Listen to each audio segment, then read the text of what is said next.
Have you ever heard of Drake, Rihanna, Beyonce, or will.i.am? These artists are all a famous part of the music industry, but have you ever wondered how much money they really make, how much they spend creating music, or even just how money is circulated in the music industry in general? For example, will.i.am, an experienced singer-songwriter, tells about the truth behind money in the music industry. The dirty little secret is that very, very few artists actually made a really healthy living selling records in the history of the music industry. Because people forgot that the music industry was always technology.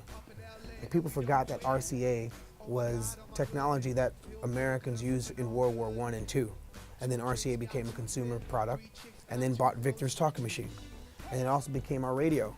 And it's also the reason why artists don't get paid terrestrial radio rights in America, because it was always the lost leader. Here, 2013, if you didn't write the song, you just performed it, you don't get any money when it's played on radio. Now, if you're an act from 1960 and your song's playing on K-Earth 101, and right after it is a Depends commercial, because you know exactly who the audience is, older folks, that artist isn't participating in any of the revenue, because America doesn't practice terrestrial radio rights.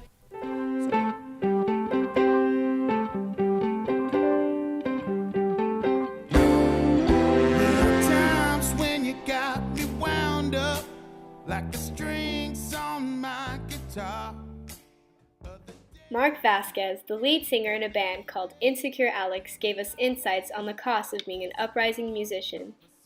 Well, I think wanting to go on tour is a big thing. There's a lot that has to happen before you do that, and not only getting the places, but where to go, but how you're going to eat and how you're going to live and how are you going to make enough money going around to do that. And we need to pay for the song to get mastered or mixed or mastered. Everything costs money.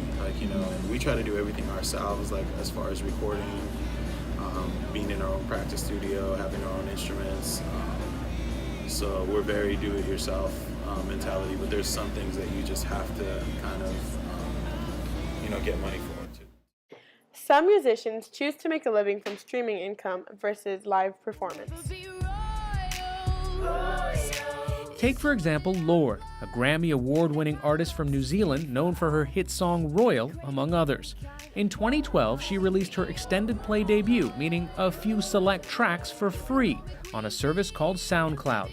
With little marketing, her songs found their way to streaming services and on important playlists. Similar to the Billboard charts that once tracked airplay on radio stations, streaming services began adding her song to their list of up-and-coming hits, partly because they could see so many of their listeners adding Lorde to their own playlists. Lorde was not hyped. It was playlisted. And people spoke to each other and said, wow. So the turn-on factor is just easier and better. Glass also thinks that this shift away from the album, combined with the move towards streaming music, means the creative process could change in ways we have not yet thought of.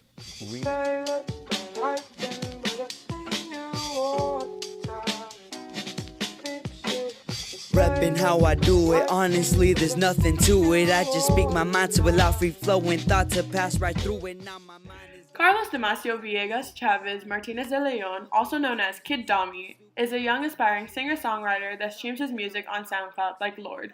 He gives more insights on the costs and rewards of making music. I am a lyricist. I compose music. I guess you could say a SoundCloud rapper, as everyone would like to call me nowadays. Now, on SoundCloud, as you can see, I have 165,000 streams actually. That just went up right now. So recently, I had just entered in a competition, a music video competition, under a promoter who's under the name TDH Threads. And the competition was basically just promoting yourself, kind of getting your fans to interact with your videos and stuff. I did win $200 and I used it to buy studio time, because most producers, they're trying to make a living too off of it. So I bought some studio time, bought some more equipment, really a lot of stuff that will help me and hopefully enhance my music. Check out the music on Spotify, Apple Music, SoundCloud mostly, Kid Dami. In conclusion, musicians make money from live performances and streaming. But if they're not part of America's hottest hits, most of their earnings go to creating more music. And that's how money is circulated in the music industry. The way you play with me like a child.